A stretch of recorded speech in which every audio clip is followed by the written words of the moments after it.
નમસ્કાર દર્શક મિત્રો, હવામાન સમાચારમાં આપનું સ્વાગત છે।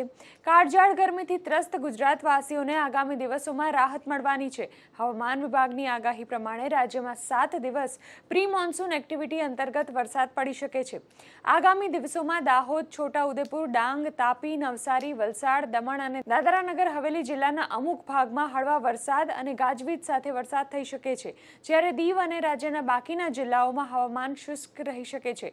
ઉપરાંત 8 જૂને આણંદ, પંચમહાલ, દાહોદ, વડોદરા, છોટાઉદેપુર, નર્મદા, ડાંગ, તાપી, નવસારી, વલસાડ અને દમણમાં પણ ગાજવીજ સાથે હળવો વરસાદ પડી શકે છે।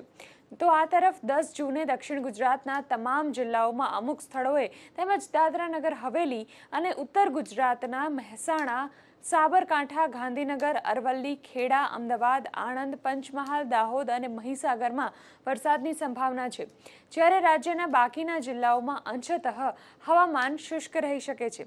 તો 11 અને 12મી તારીખે દક્ષિણ ગુજરાતના તમામ જિલ્લા તેમજ ઉત્તર ગુજરાતના સાબરકાંઠા, ગાંધીનગર, અરવલ્લી, ખેડા, અમદાવાદ, આણંદ, દાહોદ, પંચમહાલ અને મહીસાગરમાં ગાજવીજ સાથે હળવાથી મધ્યમ વરસાદની સંભાવના વ્યક્ત કરવામાં આવી છે। સૌરાષ્ટ્રની વાત કરીએ તો અમરેલી, ભાવનગર અને ગીર સોમનાથ તેમજ દીવ જિલ્લાના અમુક સ્થળોએ ગાજવીજ સાથે હળવો વરસાદ પડી શકે છે।